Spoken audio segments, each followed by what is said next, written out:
Assalamualaikum warahmatullahi wabarakatuh. Saya Raudatul Danian dari Prodi PGMI Unit 2 semester 4 ingin menyelesaikan tugas midterm dari mata kuliah Metodologi Penelitian dosen pengampu Bu Jelita.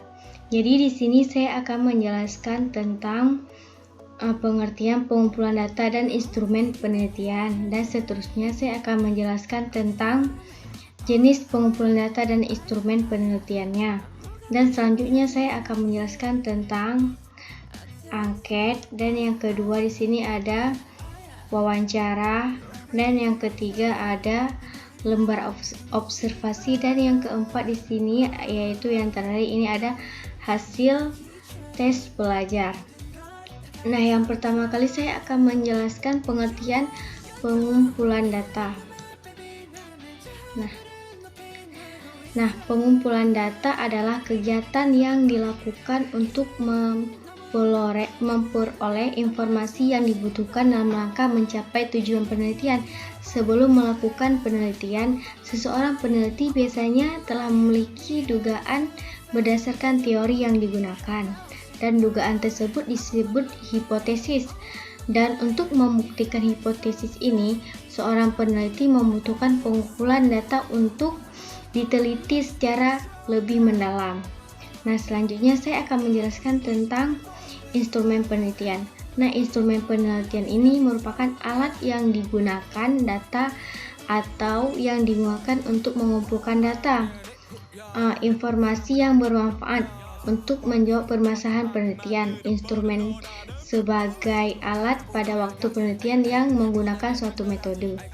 Nah, selanjutnya ada jenis-jenis pengumpulan data dan instrumen penelitian. Nah, jenis-jenis metode di sini ada angket, jenis instrumennya skala atau interferometri.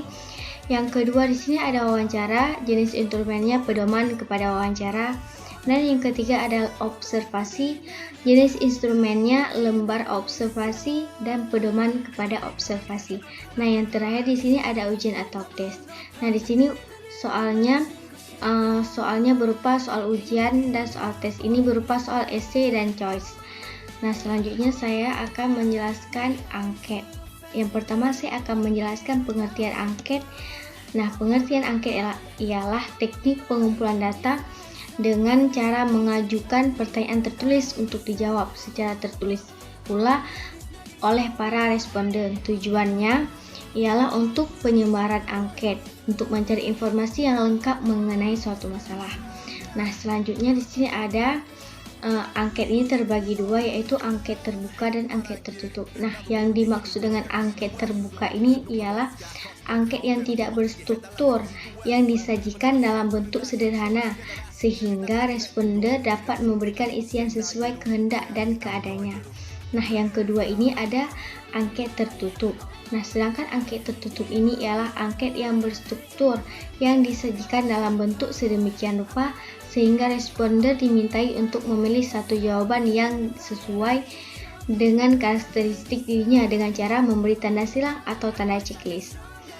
Nah, selanjutnya ada kelebihan dan kekurangan si angket.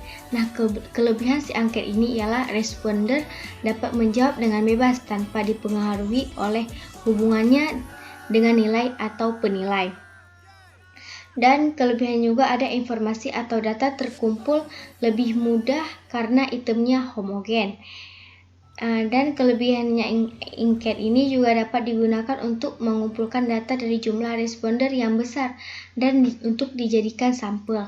Sedangkan kekurangannya ialah ada kemungkinan angket ini diisikan oleh orang lain yang bukan responden yang terpilihnya, dan hanya diperuntukkan hanya bagi orang yang dapat melihat atau yang dapat membaca, sedangkan yang membutuh tidak dapat.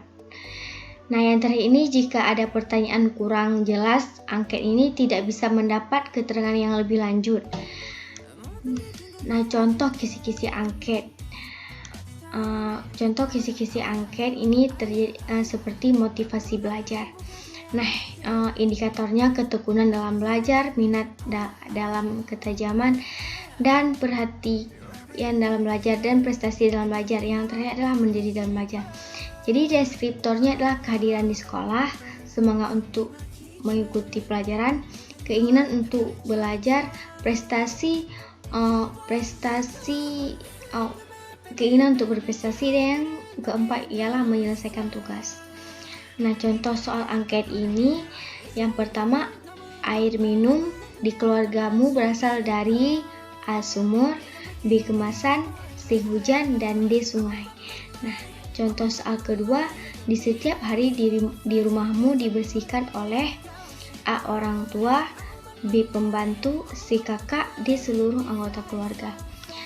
Nah, soal yang terakhir ialah soal yang ketiga, itu saya tetap memperhatikan guru menjelaskan walaupun saya duduk di bangku yang paling belakang ini, berupa checklist setuju, sangat setuju, setuju, tidak setuju, dan sangat tidak setuju. Nah, yang kedua ini ada wawancara. Saya akan menjelaskan pengertian wawancara ialah teknik pengumpulan data yang dilakukan melalui tatap muka dan tenaga dan tanya jawab langsung antara peneliti dengan narasumber. Sering perkembangan teknologi metode wawancara dapat pula dilakukan melalui media bantu seperti telepon, laptop, dan email. Nah, wawancara ini terbagi dua, yaitu wawancara berstruktur dan tidak berstruktur.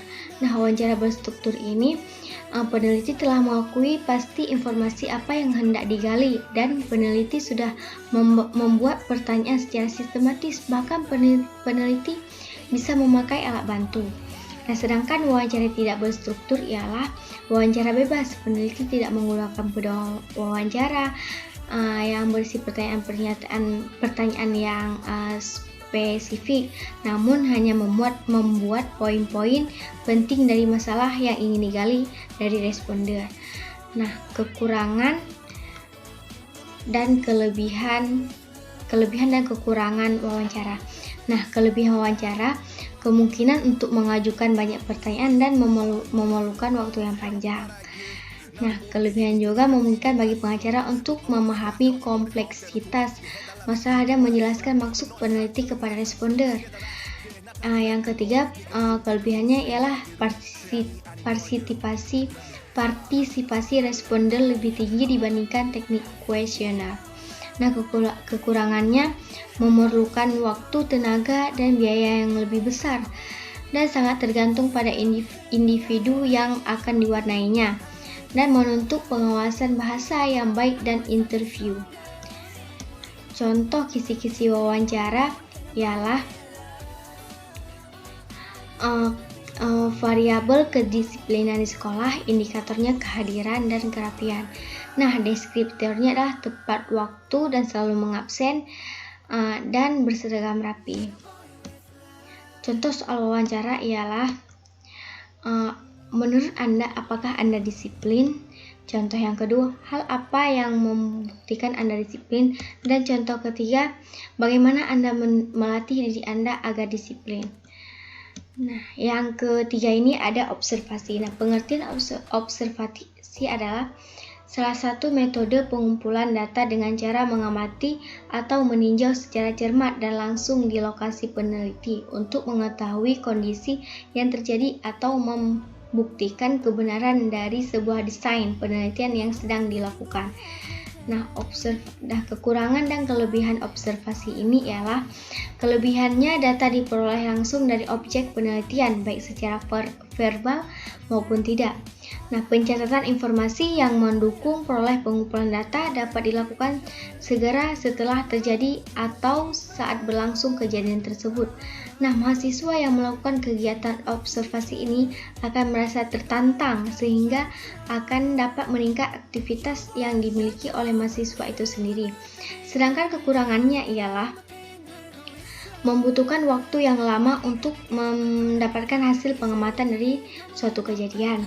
Nah, pengamat berlangsung lama karena tidak dapat dilakukan secara langsung dalam satu hari. Itu tidak mungkin. Pasti butuh beberapa hari untuk mengobservasikannya.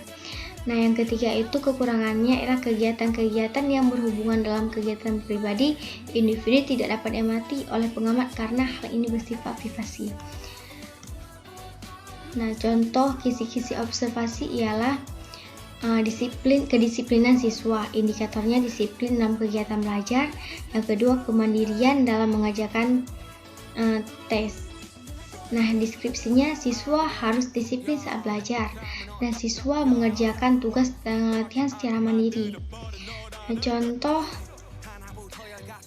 soal observasi. Ini sikap yang diamati ini tinggal mencentang atau checklist, yaitu masuk kelas.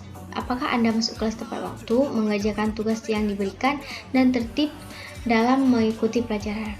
Nah, yang keempat ini ada tes. Nah, tes ini adalah tindakan atau percobaan yang disengaja untuk mengetahui seberapa baik sesuatu bekerja, suka atau tidak suka. Tes juga merupakan cara untuk memeriksa pengetahuan atau pemahaman seseorang. Nah, kekurangan dan kelebihan tes ini mudah dijangkau oleh siswa, tidak memerlukan pemikiran yang mendalam, tidak memakan waktu, dan kekurangannya hanya jawaban bersifat subjektif. Kerja sama antar siswa pada waktu mengerjakan soal tes tidak bisa mengajak murid untuk berpikir taraf tinggi. Nah, contoh kisi-kisi tes ini ada sikap terhadap variabelnya, sikap terhadap tujuan, dan isi mata pelajaran IPA. Indikatornya paham dan yakin pentingnya tujuan dan indikator IPA, dan kemauan untuk mempelajari dan menerapkan pelajaran IPA. Nah, contoh soal tes ini, yang pertama, bagaimana ekspresimu saat mendapatkan juara di kelas? A. Senang, B. Terharu, C. Sedih, dan D. Marah. Yang kedua ini contoh soalnya, jelaskan cabang-cabang kesenian.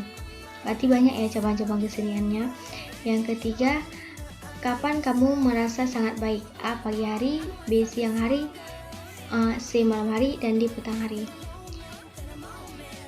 Mungkin hanya ini yang dapat saya sampaikan. Apabila ada salah, mohon dimaafkan. Sekian, terima kasih. Assalamualaikum warahmatullahi wabarakatuh.